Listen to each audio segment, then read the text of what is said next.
Yo, what's up? It's your boy Nimbus nga pala at muling nagbabalik para sa reaction video. Yo, ayun. So, andito tayo ngayon mga kapatid, mga kamonay, para pakinggan ang kantang Hari-Harian by Donggalo Bad Boys. Ayan, so, hindi pa natin alam kung patungkol saan ang kantang to, kaya hindi na natin papatagalin to. Intro.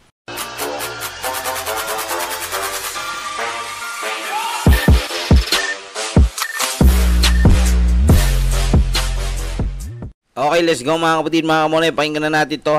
Hari-Harian by Donggalo Bad Boys. Let's go. Sa mundo ng pagrarap, may adik na nagpapanggap na hari. Ayun, meron na tayong conclusion o clue dito. O meron na tayong narinig dito na intro pa lang nila na medyo papasok na ng isip, papasok na sa isip mo kung sino nga ba ang dinidis nila dito sa kanta na to, no? Naghahari-harian daw na adik dito sa rap, no? Ayan, tingnan natin ang mga sumunod. Tataluhin lahat, makatanggap lang ng papuri. Ayan, kumbaga tablado ang lahat, basta may papuri lang ako matanggap, parang ganun yung sinasabi. Sa kanya ang mga manghilong uri.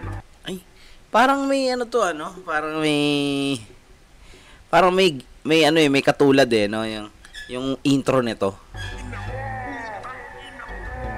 Droga king ang evolusyon ng adik sa rap scene. Ang panot ng Donggalo kasi di noon napansin. Ayan.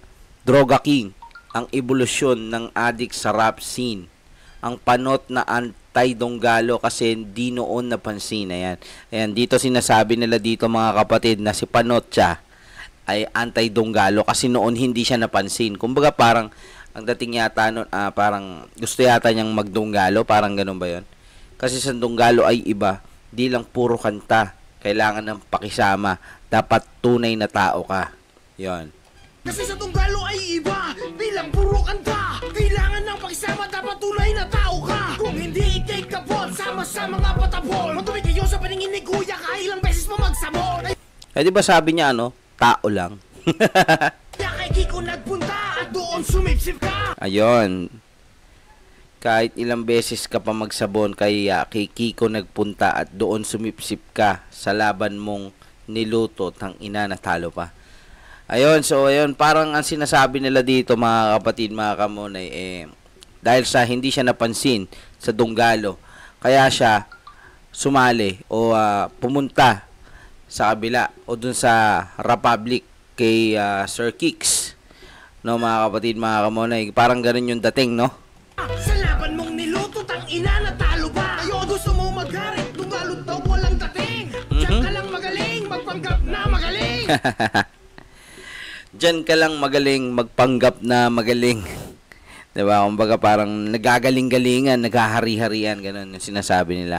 Mahusay talagang artista ang kuya naming hari kasi noon pa man, basa niya na ang iyong ugali.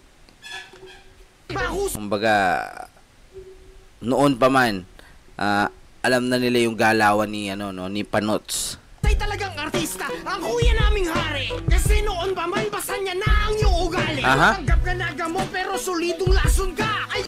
Lason. Kumbaga, mahirap yan kasi pagka sa isang kupunan may lason.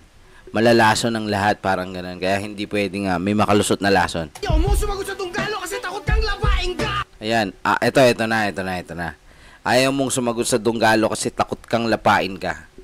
Ayun mga kapatid, mga kamonay. Kung mapapansin nyo nga, oo nga, hindi siya sumasagot, no? Hindi siya makasagot dun sa mga diss track o sa mga tira sa kanya. Kumbaga, nagsasalita lang siya sa sa mga vlog niya, nagre-reaction lang siya, ganun lang. Hindi siya makasagot ng kanta. Hindi natin alam kung bakit, no? So, ayun, tingnan natin yung mga susunod na sasabihin. O bakit, sabi dito, takot kang lapain ka. Bagat tatakot siya sa mga aso, di ba? Kasi sabi niya doon, di ba? Ano ba yan? Hindi daw pinapakain yung mga aso. Ng amo, ganun sabi, di ba? Takot siya, baka kagatin siya. Rar. Let's go. Kanaga mo pero solidong lason ka. Ayaw mo sumagot sa tunggalo kasi takot kang Paing labahin ka. At makita ng mga fans mo at estudyante mong nauto kung paano ang panot na Ayan, sino ba yung mga estudyante na yan? Baka kilala nyo. Comment down below. ating kay nila mo ng buo. Tutok na ba ang tama mo? Sobrang relax, Chogi Boy Rastaman na hindi madreadlocks. Sobrang lalim Yan, paano mo nga naman madidreadlocks kung note pa? mag-isip. Narating ang wet box, kaya ang kanyang utak na puno ng jerbox. Ayan, yung sobrang lalim mag-isip, narating ang wet packs. Kaya ang kanyang utak na puno ng jerbox. Ayun mga kapatid, mga kamonay, dahil sa lalim-laliman, kung ganoon, o malalim ang mga sinasabi. Ayan, sa sobrang lalim daw, narating na ang wet packs. Ibig sabihin ng wet packs, mga kapatid, ay yan ang tinatawag na wet puwet, puwet, puwet, puwet. Okay, no? Kaya ang kanyang utak ay napuno na ng jerbox, mga kapatid. Kung hindi nyo alam ang ibig sabihin ng jerbox, yan ay ebak. O eta. Diba? Gets nyo na. Okay, let's go. Narating ang wet box, kaya ang kanyang utak na puno ng jerbox. Imahinasyon, evolusyon, pauson yung lagat. Aha. Wala kang dudang siyam ng ilul nga si Ojima. Siyam na, ano daw? Ulitin nga natin. Evolusyon, pauson yung lagat. Wala kang dudang siyam ng ilul nga si Ojima. Siyam na luni nga si Ojiwak. Hari daw. Di matumbasan kanyang ambag. Nalagpasan mo ba pati estado ni Glak? Ayan, tinatanong nila, no, kung pati ba yung estado ni Glak nalagpasan mo daw ba? Parang ganun. Hari daw, di matutumbasan ganyang ambag. Nalagpasan mo ba pati estado ni Glak? Bakit kupal ka sa mga kuya? Ano ang iyong rason? Kuya Kyle, Kuya Kiko, Kuya Drew naman ngayon. Ginago mo rin sarili mong hari noon. Parang napainggan ko yung yung itong part na to. Kuya Kyle, Kuya Kiko, Kuya Drew naman ngayon. Saan bang kanta ni Badang, no? Narinig ko yun nung dinidis ni Badang. Si Not pa. Ayun. Ayan, Kuya Drew naman ngayon. Ginagago mo rin sariling hari noon. Hindi pa yan limot. Ano yan, nagpakilala ka sa pera kapalit ng pagsinghot. Ayan mga kapatid, mga kamunay, kumbaga dito, lumalabas ang tunay na ugali, no, ng isang tao pagka sa pera. Ayan, nagpakilala ka sa pera, ganun. Kumbaga nagiging sakim, ganun, parang ganun. Lumalabas yung tunay na ugali. Hindi pa yan limot. Nagpakilala ka sa pera kapalit ng pagsinghot. Ayan, sabay tamang singhot lang si Lons. Kapasok sa Donggalo ang pangarap mo noon. Ngayon pa Ayan, ang makapasok sa Donggalo ang pangarap mo noon. Ayan, so ayun pala, malinaw na mga kapatid, mga kamonay, na yung palang gusto ni Not pa noon pa. Kaya pala siya ay naging anti-Donggalo dahil hindi siya nakapasok sa imperyo, no? Hindi siya nakapasok, hindi siya pinagbuksahan ng pinto. Kaya siya po ay nagtatampo at nag-self-proclaim na lang na siya ang hari. Parang ganun mga kapatid, mga kamonay. palitan ng aming hari ang iyong ambisyon. O, diba? Yan, palitan ng aming hari ay ang iyong ambisyon. Kumbaga yun ang pangarap mo. Diba? Na ikaw ang maging hari. Parang ganun. Wala ka sa posisyon, ibahin mga pundasyon. Leksyon kay Marlon sa selda permanenteng bakasyon. Yan, leksyon kay Marlon sa selda permanenteng bakasyon. Parang sinasabi nila dito na no, parang gusto nilang mabalik sa kulungan si Marlon. Ayun sabi. Selda permanenteng bakasyon. Kumbaga parang gusto nilang maging permanente na siya doon. Parang yun yung sinasabi dito, no, sa kanta na to. Matik naman at sigurado na tira to kay Looney kasi ito binanggit na nga yung pangalan, di ba?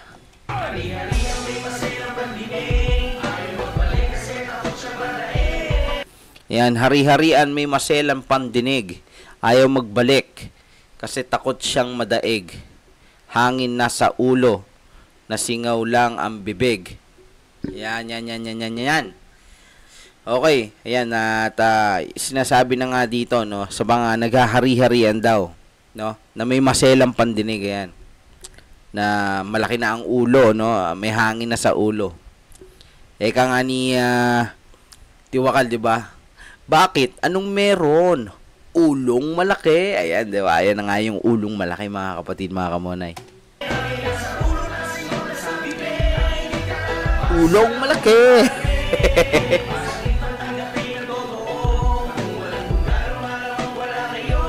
Ayan, masakit bang tanggapin ng totoo na kung walang dunggalo, malamang wala kayo, no? O, di ba? O, di ba? Dahil alam ko noon na nakikinig ka rin ng dunggalo, di ba? Sinabi niya yun sa interview niya. Yan. O sa reaction niya. Nakaupo ang hari na nasa aming kampo. Nakaukit ang istorya at hindi na mababago. Kumbaga, it's a history na to.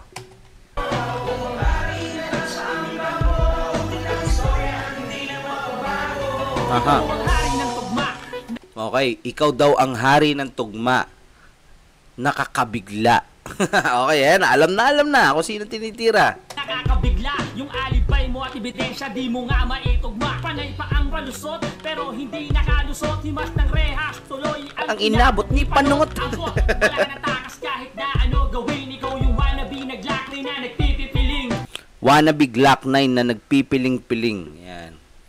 Na nagmamagaling porket basihan ng mga rappers yon estudyante na nagpapaka-advisor. At nagmamagaling porket basihan ng mga rapper. Ikaw yung estudyante na nagpapaka-advisor. Magaling ka mag-rap o magaling magpalusot. Ang alibay di nagtugma kaya sa oblo ay pasok. Ayun, kala ko ba hari ng tugma pero ba't yung alibay hindi daw nagtugma, no? Kaya daw yun, sa oblo siya ay pumasok.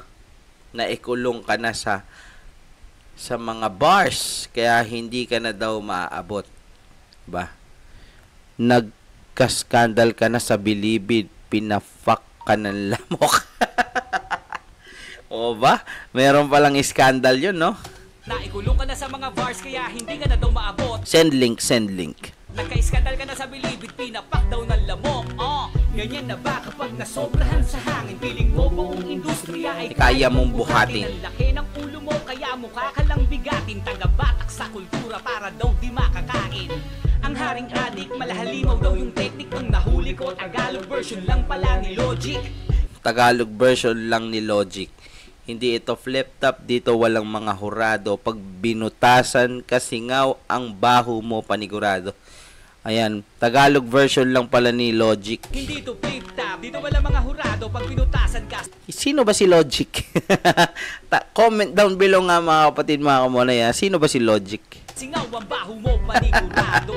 Huwag kang magdodroga, nakaka-inspira. Maghapon mong pinaisorang tropa ko. Tang ina ka droga, napapuki pa minabuti. Kahit masama ang rap game, di lang pantugma. Dapat may di lang pantigma. Dito papasa ang bawat letra, kasi walang dating, di niya kilala yung kusada. Mang magaling. Ising aning sobra sa tira, tuyot nakatutulak. Wala nang pambura sa mga malimong naisulat. Karapat dapat iniidolo kasi ang Aha. karapat dapat yung mga tunay na may pake. Sa larangan na dumisan, sa peri kasakiman, handang talikuran, kalimutan, maestro mo't kaibigan. Yun, no? Tatalikuran niya raw ang lahat, no? Ayun, no? Di karapat dapat iduluhin kasi ang karapat dapat ang mga tunay na may peke. Ano yan? Na may pake. Yon, na may pake. Mga tunay na may pake sa langay na dungisan sa peray, kasakiman, handang talikuran, kalimutan. Maestro mo't kaibigan yan. Dahil sa pera, no? Ayan, handa niya raw talikuran, no? Ang maestro at mga kaibigan niya. Ganun, parang ganun yung sinasabi dito. Na si Not pa ganun daw.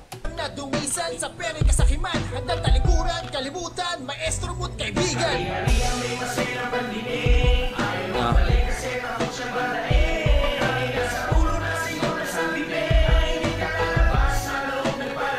Aha.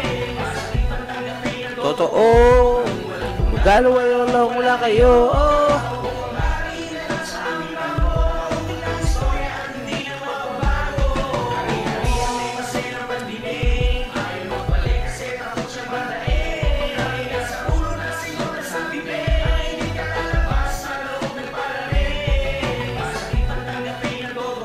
Ah. Aha.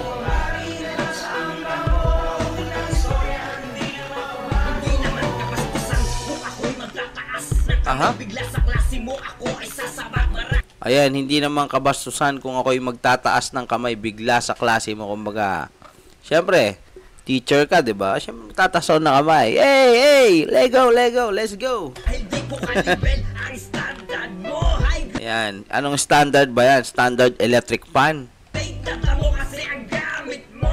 Kung merong magaling yun ay nag-aral at natuto. Kung bakit merong pantanga mali ang itinuro. Tinutumbo kita sa proclaim na panot. Nahirap pati yung flow ngayon wala ka ng lusot. Pang-ating ang galaw kaya ganyan ang pananaw. 2 oras nagulong sa bat at 3 oras sa kalabaw. Inudandaan mo evolusyon para lang sa'yo. Para mabago ang imahe ng kaadikan mo. Aha. Kaya hindi mo na lang na nasaktan ka. Kaya nag-voice out sa aming maskara.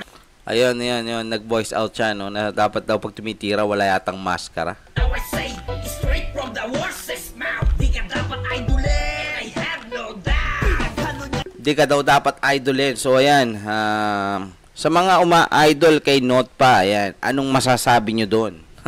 Comment down below, sige lang. Yung herbal at chemical kaya naging skeptical. Di kata-katakang laging bagsak sa medical. Talento niya na sumusunod parang ars. Laging bagsak sa medical. Parang ano yan, di ba? Meron siyang linyang ganun yung ano. Ako si Jose Rizal. Laging bagsak sa medical. Kasi gabi-gabi ako na nagsasalsal. Ganun ba yan? Sinagawa niya pala ng high grade na cannabis. Satanista na may exclusive na kontrata. Satanista na may exclusive na kontrata. Sa Donggalo, ikaw ay persona non ingrata. Kung badoy estilo namin, indahin mo, hen? Sa Donggalo, ikay persona ng grata. Kung bato'y estilo namin, indahin mo hane. Indahin mo, hane. Ano yung hane? Si Aswad Chino, baka ibahin mo kami. Kasi matagal na tong may galit sa Donggalo. Sa Republic, hindi naman nanalo. Ayan, hindi ka naman daw nanalo sa Republic, no? Ayan, mga kapatid, mga muna, yan. Sa mga umiidolo kay Panot, di naman pala nanalo sa Republic si Panot, eh. Matabang na makatang, di takot sa Rumble. Sa tomboy na vokalista lang naman Pumapatol! Sino yun? Comment down below. Mong naloko sa pera, yun ang masahol. Karipas na takbo, nung Greyhounds ang humabol. Siya daw si Jose Rizal na semical. Pero wala siyang monumento pag sinabak siya ng Supremo. Haro, yan na. Bakit nga naman walang monumento ang semical na Jose Rizal?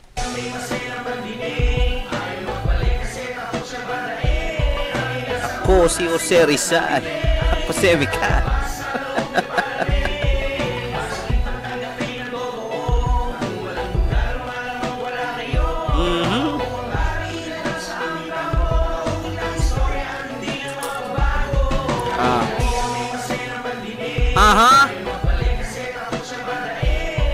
Yeah. Donggalo Bad Boys. Kape ng totoo. Donggalo malamang wala kayo. Aha. Okay din na.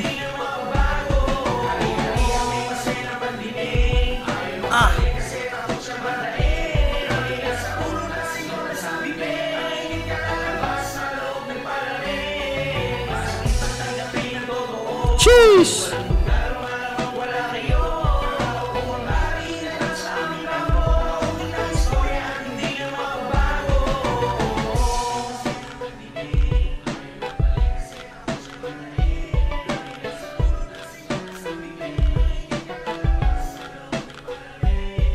Masakit bang tanggapin ng totoo na kung walang Donggalo, malamang wala kayo? Nakaupo ang hari na nasa aming kampo. Nakaukit ang istorya at hindi na mababago. Alright, ayan. Ano man ang evolusyon sa Pinoy hip-hop, nag-iisa lang ang tunay na hari at mula noon hanggang ngayon ay nakaupo sa trono ng kaharian ng larangang ito. Kuya, ang buhay na haring totoo. Yon mga kapatid, mga kamunay, ayan, isang real talk mula sa Donggalo Bad Boys. At ito ay isang napakalupit na diss track para sa hari ng tugma. Okay yan mga kapatid, mga kamunay. Kung anong masasabi nyo dyan, comment down below. Ayan, sa mga haters, na mga nagko-comment dyan ng kung ano-ano sinasabi. So, ayan, comment down below nyo lang lahat yan, mga saloobin nyo, no? Yung mga gusto nyong sabihin. Kung anti-Donggalo din kayo, di sabihin nyo lang dyan lahat ng mga gusto nyong at isa-shoutout namin kayo. Diba? Para naman maranasan nyo ma-shoutout. Okay, ayan. So, syempre kung hindi pa kayo nakapag-subscribe sa YouTube channel ko, Nimbus TV. Okay, yan. Comment down below at click the bell button and the subscribe button para lagi kayong updated sa aking mga pinopost na mga reaction videos at mga kalokohan na kung ano-ano pa. Yan. At syempre mga bagong kanta na soon palabas na. Okay, hanggang dito na lang at hanggang sa muli. Paalam. Let's go.